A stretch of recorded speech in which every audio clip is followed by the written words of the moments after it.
Emmy Award winner for Evening Newscast. You're watching 4029.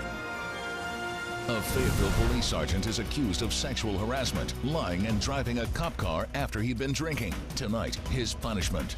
A former deputy is shot and killed. Coming up, what police are doing to find the person responsible.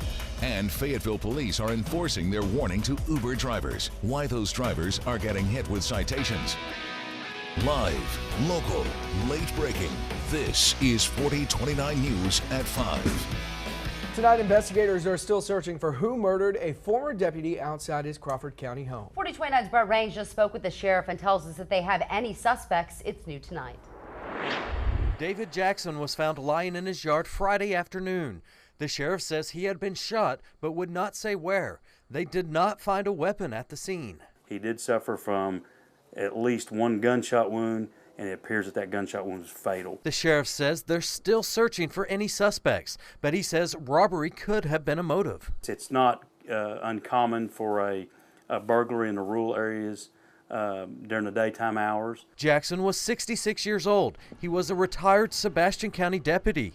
Investigators are also checking to see if anyone from Jackson's past might want him dead. I did contact Sheriff Hollenbeck personally with Sebastian County and just asked him, if he knew of anybody that Dave could have been involved in an arrest, an investigation, somebody recently paroled. But until someone is arrested for the murder, the sheriff says if you live in the Bidville community, you should be cautious. Brett Raines, 4029 News. And the family has offered a reward for any information about this murder. Tonight, a Siloam Springs teen is in a Little Rock hospital after police say he was accidentally shot in the head. They say it happened Friday night when the boy and his friend were playing or handling a pistol that went off. Siloam Springs police are investigating what happened. Another Fort Smith school was evacuated today after a bomb threat. The district says it happened at Northside High School. Fort Smith police say someone found a note with a bomb threat. Officers immediately responded to check out the threat, and students were initially evacuated. Police are still investigating tonight. A bomb threat was also made at Darby Junior High last week. An update tonight on a police investigation into a bomb threat at Greenwood High School. It happened last week. Students were evacuated and police had to bring in a bomb-sniffing dog from Fayetteville to make sure the building was safe. Tonight, police say they haven't made any arrests, but they are interviewing possible suspects. Tonight, we know a medical examiner has not identified a body along the Arkansas River. The Sebastian County Sheriff's Office was told a body was floating in the river Sunday morning. Boat Patrol and investigators responded and said the body could not be identified at that time. Fayetteville police say they are cracking down on Uber drivers. Now, the police chief says officers gave out 3 citations to drivers over the weekend for not having a taxi inspection sticker, a city certificate, or a taxi driving permit. Police haven't said how many of the drivers were in unmarked cars. Now, Uber told 4029 they would cover the costs of any fines that drivers receive related to the permit violation. Take a look at this accident that sent at least one woman to the hospital. It happened at the intersection of Little Flock Drive and Dixieland. Police say only one car was involved. And taking a look at our Get Ready traffic, Highway 62 has some backups in both lanes to go all the way to the east side of town in Rogers. And flashing you forward tonight, next week, crews will break ground on the U.S. Marshals Museum in Fort Smith. This is what the museum is expected to look like once it's all done. The $50 million project will be built along the Arkansas River starting on September 24th. That's the 225th anniversary of the U.S. Marshals Service. Tomorrow, Fayetteville will vote on getting new bulletproof vests for police and emergency response officers. Those vests would cost more than $40,000, but the city would only have to pay for part of that. The federal government will cover the rest.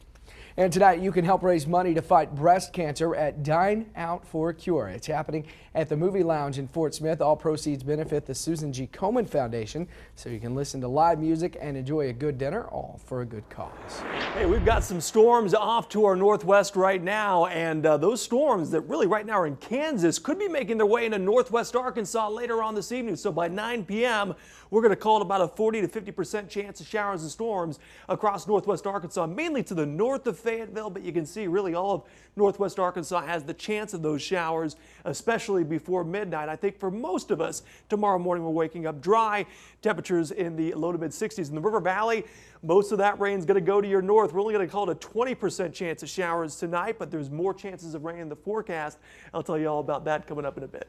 4029 was the first to tell you about a Fayetteville police officer accused of sexually harassing an intern. Documents we obtained today also say the officer drove a police car after a night of drinking and lied during the investigation. 4029's Emily Maha found out why he didn't get fired. She's in Fayetteville.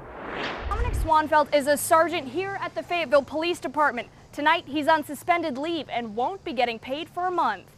Do you find it at all concerning that it's just 160 hours for a sergeant who is in a leadership position who has not been honest in an internal investigation with his own department? Oh, absolutely. I find any time our officers violate any kind of policy, whether it be city or department or state law, concerning. But not concerning enough to fire Sergeant Dominic Swanfeld. This is video 4029 News took of him earlier this year. Could he have been demoted and or terminated? Absolutely could be, but ultimately someone has to make the decision of his discipline, and that's me. Chief Greg Tabor says his department looks to see if someone's, quote, salvageable before they're fired. Can it be fixed? And my opinion in this case, it can be. The chief says Swanfeld hasn't been in trouble with the department in recent years, but 4029 News got documents that say Swanfeld was suspended in 1998 by the department. Documents say he was at a bar off duty, flashed his badge, and told officers he'd get the club shut down if they kicked him out. Is that considered a recent? No, he wasn't a supervisor then. He was a fairly new officer here.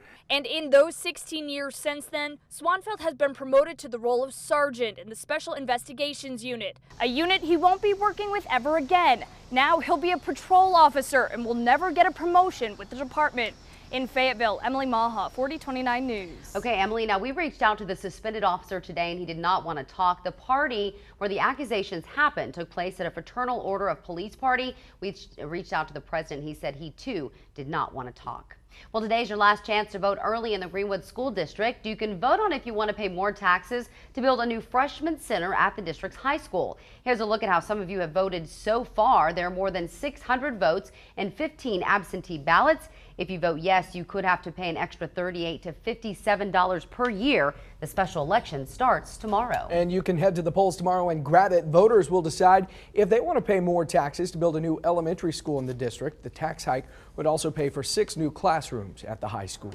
Fort Smith is thinking about waiving construction fees for a new medical college. You're looking at plans for the Arkansas College of Osteopathic Medicine. Now, the school is set to open at Fort Chaffee in 2016. It will teach students alternative medicine that focuses on muscles and joints. Tomorrow, you can tell your city what you think about their trail plan. This is a live look over Fort Smith, where tomorrow you're invited to the city's open meeting. A committee will try and figure out what trails are the most important and which ones should get money first. And a new Harps is reopening tomorrow, or actually this week. After getting some upgrades, you can start shopping there on Wednesday. This remodeled store will have a meat and seafood bar there in Springdale, an expanded bakery, as well as a drive-through pharmacy.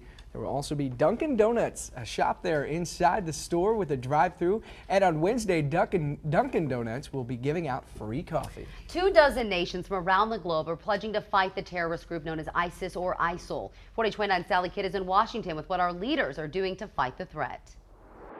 Angela, the White House won't provide any specifics on what various nations are offering, but it says the U.S. is coordinating commitments from dozens of countries. Secretary of State John Kerry met with diplomats from around the globe in Paris, urging them to join an international coalition against ISIS. We're pleased with the level of conversations that we're having with these governments and their willingness to contribute in a tangible, important way to this broader effort. Iraq's president asked for U.S. airstrikes to continue and for countries to work to stop the flow of foreign fighters and cut off the militants' funding. The execution of British aid worker David Haynes has added urgency to the effort. It must strengthen our resolve.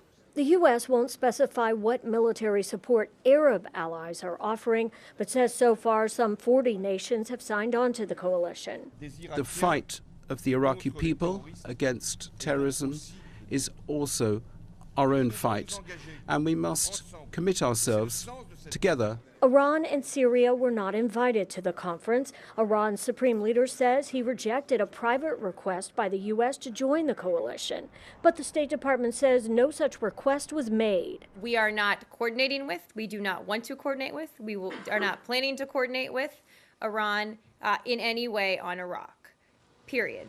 Secretary Kerry left open the possibility of new talks with Iran later this week, but says it won't involve military cooperation. 3 days of congressional hearings on ISIS begin tomorrow in both the House and Senate.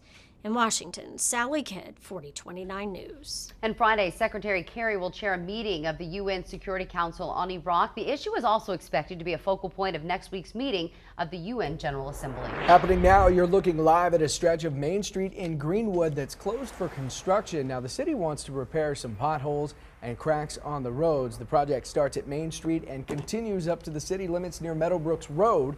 Construction ends at City Square, and the city says prepare to take a different route around this time for the next 5 to 7 days. Well, the NFL commissioner in the hot seat knew tonight the latest in the league's domestic violence controversy. And you won't be able to use Apple's new pay system at Walmart. Why the retailer says it's not joining Apple Pay. A live look outside where we could see some rain move in this week. Coming up, 4029 meteorologist Darby Bybee tells us when you can see those storms.